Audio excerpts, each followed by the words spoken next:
Developing tonight, we have new details in a case that rocked the country as we get our first chance to take you inside a story of fate and of faith as a young woman finds a new life from coming face to face with a killer on a rampage.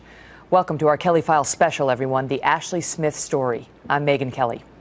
This Friday, a new motion picture hits theaters, taking us through one of the most dramatic manhunts of the last decade. The suspect was Brian Nichols.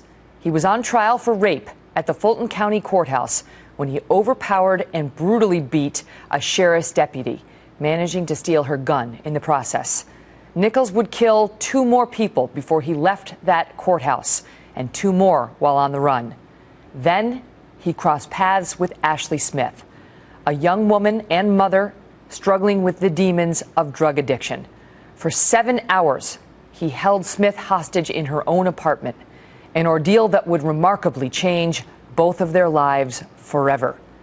Tonight, Ashley sits down with the Kelly File to describe exactly what unfolded in her apartment that night, how the choices she made may have saved her life, and why she thinks Nichols chose to end the manhunt the way he did.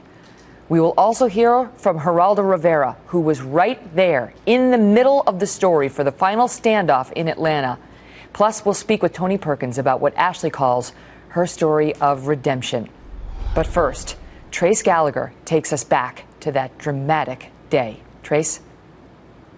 Megyn, the Atlanta courthouse killer Brian Nichols was on trial for raping an ex-girlfriend, but during the trial, Nichols' current girlfriend gave birth to their son. Nichols' fear that he'd be convicted and never see his son is what legal experts believe motivated him to launch one of the most notorious attacks in Georgia history. Because Brian Nichols was deemed to be a high-risk inmate, a judge requested extra security escort him from prison to his court appearance in Atlanta. That request was either ignored or denied. Nichols was guarded by 1 female sheriff's deputy, and while he was changing from prison garb into courtroom attire, Brian Nichols assaulted and severely beat the deputy, knocking her unconscious, stealing her keys, and grabbing her gun from a nearby lockbox. Nichols then stormed the courtroom, shooting and killing the very judge who requested he be given extra security. A court reporter was also shot and killed, and when another deputy gave chase, Nichols turned and killed him. With the courthouse and surrounding buildings on lockdown, Brian Nichols somehow managed to make his way across 2 parking garages and through a citywide dragnet. Along the way, Nichols carjacked several vehicles, including a truck that belonged to a federal agent who he also shot and killed. This is the kind of person that does not need to run the streets. This is somebody who should be in police custody. Armed, dangerous, and on the run, a gunman opens fire inside a courtroom. With the city of Atlanta and the entire state of Georgia on high alert, at 2 o'clock in the morning, a 26-year-old single mom pulled up to her apartment complex in the Atlanta suburb of Duluth.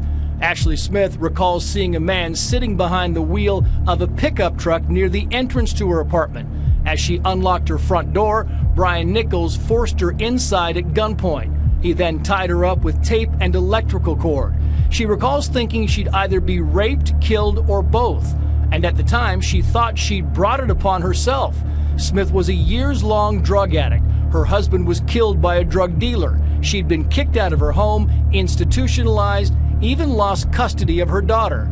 And while she was tied up and held at gunpoint, she remembers telling Brian Nichols she had a stash of methamphetamine in her bedroom. He untied her. She gave him the drugs and says he snorted line after line, which ironically seemed to calm him down. Smith says the two then talked all night long. I kind of thought, okay, if I treat him like a human being, not like somebody that just killed somebody, then maybe he'll let me go. Nearly a day later, thinking Brian Nichols might have crossed state lines, the manhunt was now nationwide, the media coverage nonstop. The FBI had taken the lead, but there were very few leads to follow. And the nation was baffled as to how an inmate was able to attack a secure courthouse and then simply run away. But 15 miles from that courthouse, Ashley Smith and the most wanted man in the country continued talking. And as morning rolled around, Smith recalls cooking pancakes, asking Brian Nichols if she could read him part of a book she'd been given. Pastor Rick Warren's The Purpose-Driven Life. At first, she says Nichols dismissed it as church BS, but then she read aloud chapter 32, using what God gave you, including the line, quote, "What you are is God's gift to you. What you do with yourself is your gift to God." And I started to read the first paragraph of it. After I read it, he said, "Stop." Well, you read it again. I said, "Yeah, I'll read it again." Nichols then asked what Ashley Smith thought his purpose was. She said to go to jail, pay for what he did, and try to minister people in prison. Smith then told Brian Nichols she had to leave to see her daughter. To her amazement, he let her go. She immediately called 911. First, she got 2 busy signals, then she finally got through. The victim is advising that he is in the apartment at this time. There are 3 weapons underneath the bed. She's advising he's wanting to turn himself in. Heavily armed officers have now cordoned off the apartment complex. They've got their guns drawn. We've seen a sniper team. Authorities surrounded the apartment. Brian Nichols surrendered peacefully. We did expect a fight, and we did expect either that or suicide. None of those things occurred. We never counted on Ashley Smith. We never took that into consideration. But Ashley, with your calm demeanor and handling of the situation, with your cool-headed reasoning, you were able to overcome a very serious situation, and we want to say thank you. It's natural to focus on the conclusion of any story, but my role was really very small in the grand scheme of things. The real heroes are the judicial and law enforcement officials who gave their lives and those who risked their lives to bring this to an end. Brian Nichols is now serving multiple life sentences without parole. He has called Ashley Smith an angel sent from God, but since the day he was captured, he has never reached out to her. Megyn. Incredible. Trace, thank you. As Trace just mentioned, Ashley Smith's apartment was only 15 miles from that courthouse. Brian Nichols could have kept running. He could have picked someone else to grab. He could have killed her early on, as he did 4 others that day. But none of those things happened. And what unfolded instead has since been described by some as a miracle. Here now, Ashley Smith.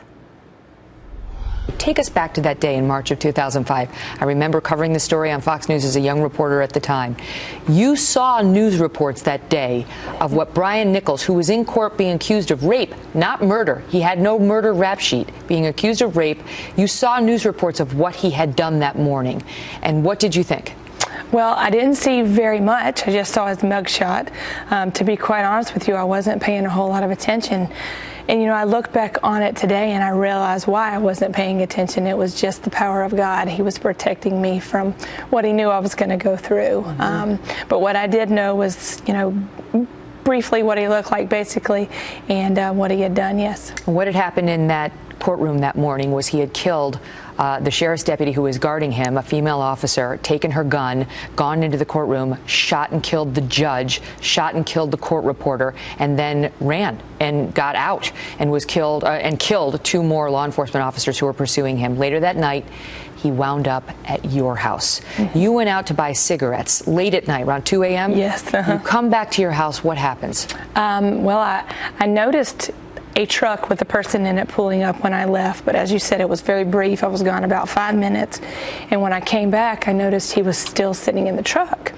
And, you know, I thought twice about it. Everyone would think twice about it, but then I thought, yeah, I'll get out of the car and go inside.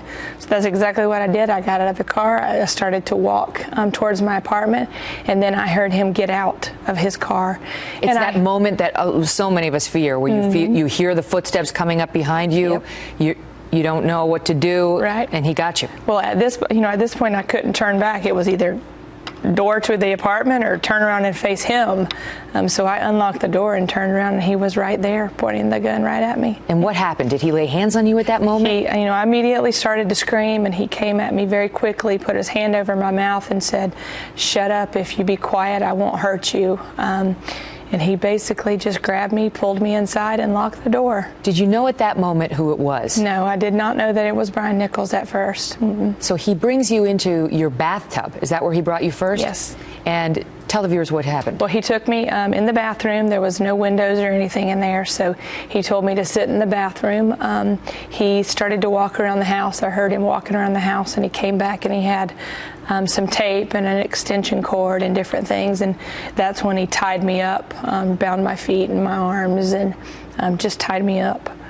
What were you thinking at that moment? Well, he asked me when he came back with the tape and stuff, do you know who I am? And I didn't. I said, you know, am I supposed to know who you are? And he said, have you been watching the news, the man that escaped from the courthouse? And then it dawned on me, the mugshot that I had seen and the brief news that I had watched earlier. And so I said, great, you know, thinking to myself, the news said he's killed 3 people. I'm going to be next. You know, I didn't think there was any hope for me at all. And yet he tied you. I mean, did you fight? Did you let him tie you up? No, he told me if I did whatever he asked me to do, that he wouldn't hurt me. And I don't know about you, but I didn't have any other choice but to believe him. I wanted to make it out there alive, and that was my only hope. So you start talking to him.